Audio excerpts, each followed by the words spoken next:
Hey everybody, welcome to Spooky Scary Storytime. I'm Ashlee Inc., your host. Spooky Scary Storytime is a series that was born from one simple idea. I and we believe you. The podcast and stories shared here are true stories submitted to me by people who have been too afraid to share their stories elsewhere or on their own, either because they're fearful of being ridiculed, or they don't think anyone's going to believe them, or they just haven't thought anyone would care.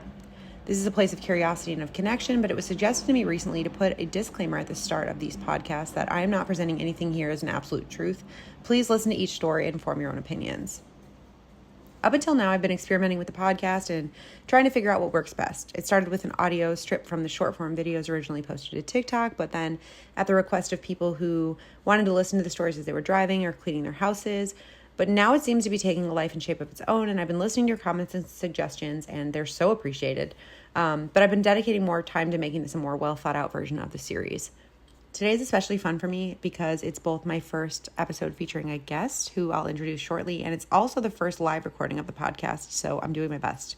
Thank you guys all so much for bearing with me as I've navigated this crazy crash course in podcasting. I really have been learning as I do it, and I think it's so cool that y'all have been so supportive and bearing with me as I figure this out.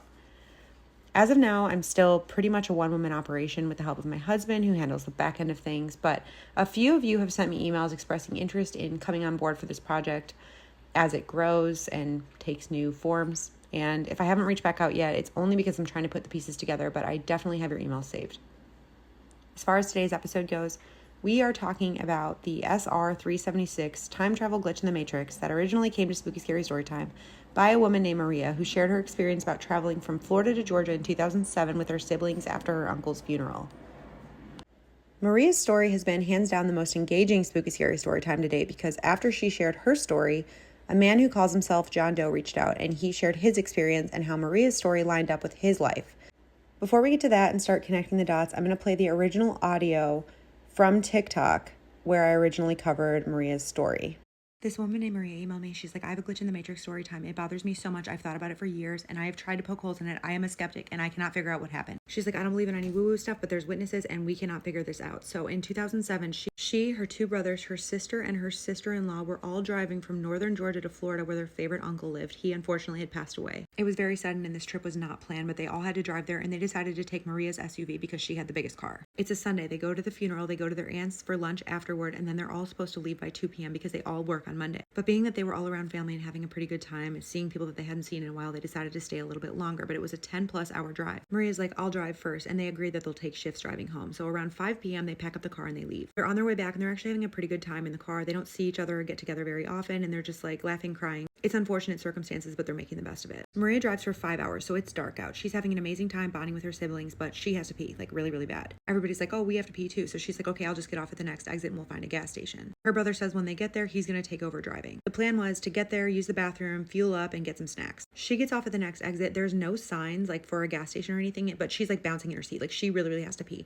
This should have been a first red flag because she said she was driving down this 2-lane highway forever and there's no street lights, nothing. There's no other cars. Finally, in the distance, she sees the lights of a gas station, so she pulls up to the pump, jumps out of the car, runs into the bathroom, doesn't pay attention to anything around her. She said all she could focus on was making it to the bathroom before she peed herself. She does her business, whatever, comes out of the bathroom. All of her siblings are standing outside the bathroom door and they all have these strange looks on her faces, but she doesn't say anything and they don't say anything, but her sister rushes past her and slams the door behind her. From her description, it sounds like just a single toilet bathroom, no stalls or anything. After her sister rushes in, that's when she finally gets a chance to look around, but something was just off. There was a single fluorescent light hanging from the ceiling and it was a yellow haze. Every few seconds it flickered, so she looks at her brother to say like, this is creepy, and she realizes he's just staring at the man behind the counter. The man's just standing there. He's not moving. He's not talking. He's not even blinking, and they don't even see his chest moving. Like he's not breathing. But then again, they're kind of far away, so she just chalks it up to like, I can't see him breathe from here. He was just staring at them, and he had this long, white, scraggly beard, balding hair. He was wearing a grimy pair of overalls with a dirty white shirt underneath. He was thin, his face was wrinkled, and his eyes looked sunken and hollow and almost black. The vibe was just eerie. Nobody's saying anything, and the longer she stood there, the more uncomfortable she felt. Her sister's like taking forever in the bathroom, so she just decides to walk through the aisles looking for snacks. She said honestly at this point she didn't even care about snacks. She was just looking for something to do, but she just wanted to get out of there. She said, we weren't supposed to be there. I just know it. And as she's looking at these snacks on the shelves, she realizes all the labels are dated, old, vintage, covered in dust. She said all the drink coolers were off and the glass was so filthy and grimy she didn't even dare touch anything in there. She said the feeling of dread became unbearable and she could see it on her siblings' faces as well. Meanwhile, the man is still just staring at them, not moving, not blinking. panicking. After what felt like an eternity, her sister finally comes out of the bathroom. She grabs her hand and all 5 of them bolt out of the gas station. Nobody bought anything. Nobody even exchanged a word. They all just knew that they had to get out of there. As they're basically running to the car, they realize that there's no sounds, no nature sounds, no frogs, no crickets, no wind, nothing, just silence. She hops in the driver's seat. She peels out of the gas station. She peels off in the direction where they came from, toward the highway. She says she knows 100% she was going the right way, but keep in mind this was 2007. They weren't using GPS. She said she had a candy bar phone, but Apple Maps weren't a thing yet. She had made the trip from Georgia to Florida and back tons of times, and so she didn't need a map. She knew the route like the back of her hand. They drive for 15 minutes, still no highway, and then they see lights in the distance, another gas station. But as they get closer, they realized it wasn't another gas station. It was the same gas station on the same side of the road as when they approached it. She said she slowed down as they passed it to see the man who was behind the counter, still not moving, but now staring out the window, watching them. She said she floored it. She was going down the road about 100 miles an hour. All of her siblings were freaking out. She's freaking out. But again, the skeptical side of her is like, no, there has to be an explanation. There has to be something rational happening here. She thought that maybe there was a fork in the road that she didn't see and she just took it and looped them around or something like that. So she's paying extra close attention as they're headed now back toward the highway again. She said they never turned. There was never a fork in the road. Another 15 minutes go by and you guessed it, they come up to the gas station again. She said this time it wasn't the same. She was in complete shock. The lights were off, the windows were boarded up, and there were no trespassing signs all over it.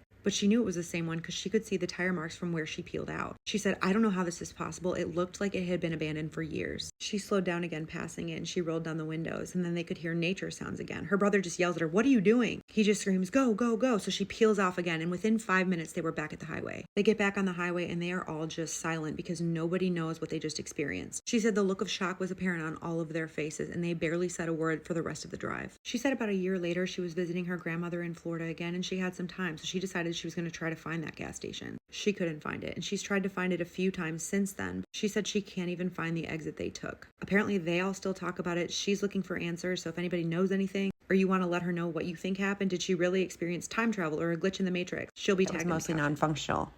I don't know if it was for lack of business or money, but I think the plan was to get Dad working back in the shop eventually when there was the business for it. The year was 1984 and I was 13. I remember this because my sister and I had gone to see Karate Kid the night he came home talking about time travelers. We were still awake.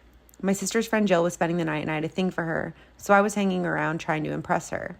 I saw the headlights from a car pull in the drive and heard my father come in the back door.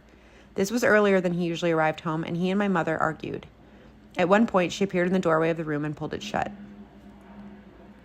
I couldn't hear most of the conversation, but he was frantic. He yelled about time travel. My mother must have thought he was out of his mind, drunk or high, and told him to get out. I heard him shuffle down the hallway, presumably to pack a bag. A few minutes later, the door burst open, and he stood in the hall, his eyes wide and scared. When he talked, his voice was low. I saw fucking ghosts tonight. 5 of them. Ghosts from the future. The 3 of us stared at him, not believing a single word. By that point, he had disappointed us so many times that we never expected him to stay sober for long. You don't believe me. I can prove it. There's fucking tire marks where they left. I'll show you. My sister nodded, trying to appease him.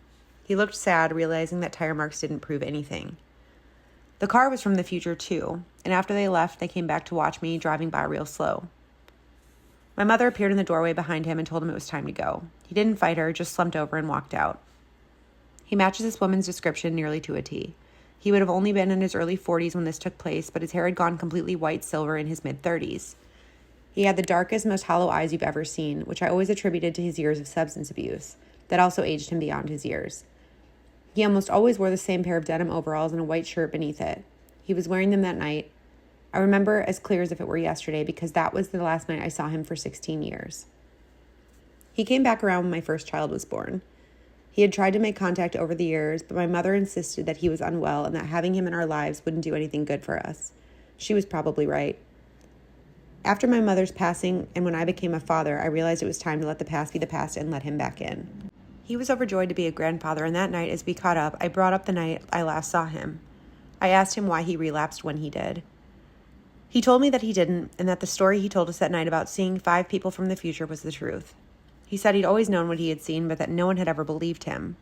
Eventually, he said he just stopped talking about it, but it had changed his entire life. He told me he believed in God, or at least something bigger than himself, because there, quote, sure as shit wasn't any way there ain't nothing else out there after that. I still didn't believe him, but thought that at least he was sober and found something to believe in. He died the following year. I have told my daughters this story, and until now it was just that. A story, one of the few I have of him. One of my daughters, who still lives at home with my wife and I, saw your video and showed it to me as I lay dozing on my chair. She said it reminded her of the story I told her of her grandfather. Upon first watch of your video, I came to the conclusion that I was having a lucid dream. When I realized I was awake, my hands trembled hard enough that I had trouble holding the phone. My daughter did not know the details of what my father wore or even what he looked like at the time, with long, unkempt hair and a thin, skeletal build, the night he supposedly encountered these people from the future. No one could have known the details of his story or how precisely they matched the story you shared unless they had been there themselves. My father was an addict, there's no doubt about that. Perhaps he really was hallucinating that night, but now I wish I'd asked him more questions. As for the gas station, if it was the same one, it would have been just south of Valdosta off of SR 376. I have chosen to stay anonymous as I work in a field that demands evidence-based thinking and cannot have my name out there in relation to this story. I hope you understand. I also understand if you decline to share this, as it may seem like just a disappointed son grasping at straws to feel a connection to his father. Either way, it gives me some peace to know that maybe he was telling the truth. So after receiving this email and sharing this, at this point, Maria had a ton of emails, potential tips, and questions coming to her across all platforms. We were both just getting spammed, frankly, with gas station locations and potential businesses that existed in either 1984 or 2007.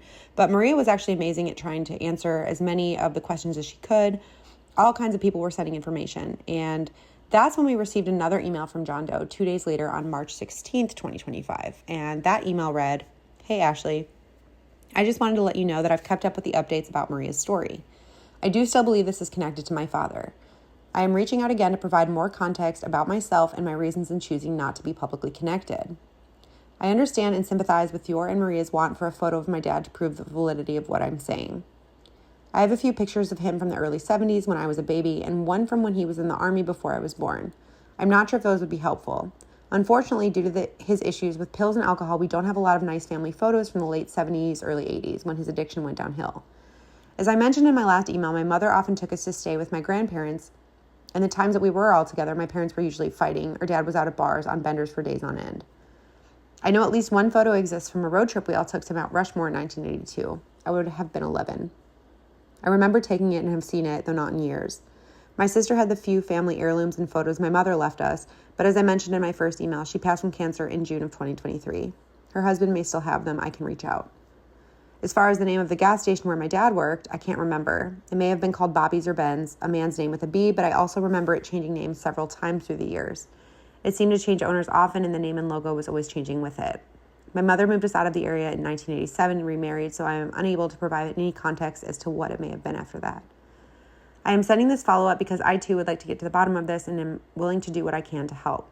That said, I am still not willing to have my name publicly attached. I am 54 years old, my wife and I both still work, and I have 3 daughters who are building their own lives.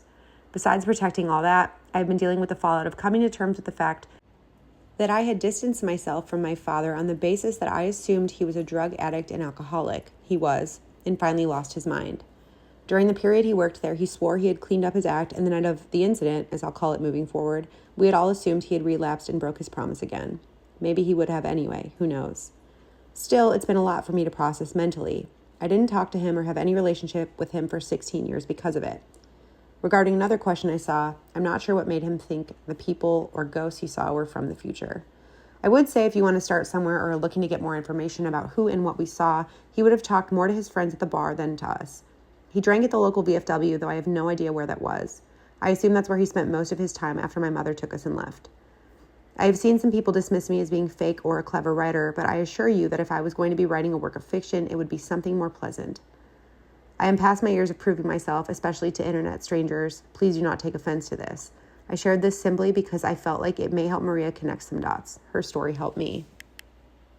So with this email, the plot thickened. At this point, I fully believed John Doe, and I had run both of his emails through an AI detector, which said the text was not likely AI generated as it showed certain human emotions and asides, such as, maybe he would have anyway, who knows.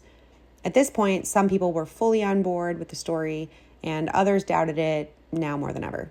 One person even said that they had written the email in a drunk bet, I think it was, but that person was unable to provide the email that John Doe had sent the message from, which had not been publicly revealed, so we knew it wasn't that person. So now we were back to square one with wanting more information, but unable to move forward without a photo or any concrete evidence. And that led us up to tonight, which is April 2nd, 2025. Maria and I were fully prepared to record this podcast without having heard from John Doe again. But earlier, when I checked my email in preparation for this podcast, I was shocked because I had a third email from John Doe. And this one came with a photo. So that email said, "Hi, Ashlee and Maria. Attaches a photo of my father from 1982. I'm sorry for the delay between my last message and now. There was some back and forth between my brother-in-law and I, but he found the picture I referenced in my last email. It was in storage with some of my sister's things. Unfortunately, as I stated in my previous email, this is one of the only photos I have from the time period. My father was sober when our family took this trip. He would have been about 40 years old, though I'm sure you can agree he looks much older. I think this was due to a combination of his pill and alcohol abuse up until this point, but I feel like back then people also tended to appear older than they were. By the time he worked at the gas station, his beard and hair was grown out quite a bit past his years. I've been racking my brain trying to remember the name of this station, but it escapes me. I wish my sister was still around. She was older and had a better memory than me. For some reason, though, my mind keeps going back to Bobby's. I can't say I'm 100% certain, but if it wasn't Bobby's, I'm almost certain it was similar to that. I feel like there's something there or the name wouldn't sound so familiar. I don't know if this picture will help you solve anything, but maybe there's something in this picture that will strike a chord in Maria. If not, I've at least enjoyed the back and forth. Thanks for the conversation and for the effort you both have putting into trying to get to the bottom of this. It's been extremely placating on my end. Sincerely, John." Now, at this point, this is new information. And the photo that he attached is a photo of a boy who looks between maybe 9 and 12 and a man. He has clean-cut white hair. He definitely looks older than 40. He's wearing sunglasses. He has a short white beard. And the pair is standing in front of what looks to be a mountain range. You can't actually see the faces of Mount Rushmore in the background, but it seems like it lines up with what John Doe had said in the previous emails. If you're listening to this episode on YouTube, then the cover image of this audio is the photo that John Doe sent of his father back in 1982. And if you're listening to this on Spotify, on the actual podcast page, then that picture is the podcast artwork. When we got this photo, Maria and I did a live on TikTok, and the intention with this podcast was to actually record the live, but due to some technical errors, because again, I'm learning as I go, the audio was not recorded. So we have the video, but not the audio, gauging her initial reaction. But I think it's safe to say that she's shocked, and she said she's about 95% sure that this is the same person. She had actually rendered a photo of the man that she and her siblings encountered at the gas station using AI. And we compared that photo to the photo that John Doe sent. And I think it's safe to say that this resemblance is striking. There are some notable differences, namely in that in the photo that John Doe sent, his father looks healthier. His skin looks better. He doesn't look so emaciated, but we don't really know what had happened in those 2 years after they took that family trip to the time he was working at the gas station. Had he relapsed? We're not really sure. And I think it's safe to say that drugs and alcohol abuse can do horrible things to a person and their appearance. So where we stand now with this story is that I believe, and Maria believes, that this was the same person. I'm going to patch in one of her audios from a video since we didn't actually get to the live interview or weren't able to patch in that audio from TikTok. But I think this video sums up her reaction. Hey guys, so I just wanted to say thank you guys so much for those of you who joined me in the live last night. I did say that I was going to post a video this morning. I'm running a little bit behind, so it's been kind of crazy. But we did get permission from John Doe to share the picture of his dad. And he did have 2 requests. The first request was that I cropped him out of the picture, which I was able to do. And the second request was that if you recognize him, please do not share his family's name publicly, and to email that information to me and Ashlee. So he did not have to allow us to share this picture. So I am asking you guys to please respect his wishes. So without further ado, this is John Doe's dad. Here he is. And so if you guys join me on the live, me and Ashlee on the live previously, the night before, I was telling you guys how the picture that he sent us, he looked more healthy. So his face was more filled in, things like that. But in this picture, you can see his neck, like you see how thin he is. But when I saw the gentleman in the gas station, he was almost like skeletal. He was really, really thin. His cheeks were really, really sunk in. and unfortunately, he's wearing sunglasses in this picture. So I can't see his eyes. And that was one thing that always really stuck out to me about John Doe's dad. Or we've kind of, the people on the live last night, we started calling him Daddy Doe. His eyes were so incredibly dark and they were so deep. And so I wish I had a picture that didn't have the sunglasses, so I could see his eyes. But yeah, there he is. This is crazy. I can't believe we actually got to see this picture. It's unbelievable. It's crazy. But I just want to say thank you guys so much. And yeah, I don't know where we go from here. I don't know. So now that we've talked about the story to the end of the earth, let's get into the phenomena of time travel. Is it possible? Let's talk about science and whether time travel is actually possible or not. Surprisingly, in researching this, I found that not only is time travel possible, it's probable. I think to understand this, we have to talk about Einstein's theory of relativity and how it could lead to time travel. So Einstein's theory of relativity might sound like it's something only physicists can understand, but in reality, it's a mind-blowing concept that affects everything around us, including the possibility of time travel. Let's break it down in a way that makes sense, even if you've never taken a physics class. What is relativity? At its core, Einstein's theory is about how space and time are connected. Imagine that you're in a car on a road trip with your family or your best friends. If you're sitting in that car scrolling through Instagram, everything inside the car feels still, but to someone standing on the sidewalk, you're still zooming by at 60 miles an hour. Who's right? Both perspectives are valid because motion depends on your point of view. This idea is the heart of relativity. And here's where it gets crazy. Einstein discovered that the faster you move, the slower time goes for you. This means that if you were in a spaceship traveling close to the speed of light, which is 186,000 miles per second, time would slow down for you compared to your friends back on Earth. If you left Earth at near light speed and came back after what felt like a few years for you, decades might have passed for everyone else. This is called time dilation, and it's proven using super accurate atomic clocks. So can this lead to time travel? According to astrophysicists like Neil deGrasse Tyson, technically, yes. We can easily travel forward in time, and we've known how to do that since 1905. Einstein's special theory of relativity lays out the whole recipe of how you can move into the future. And all you have to do is go into sort of a lower gravity field relative to other people, or just travel very fast.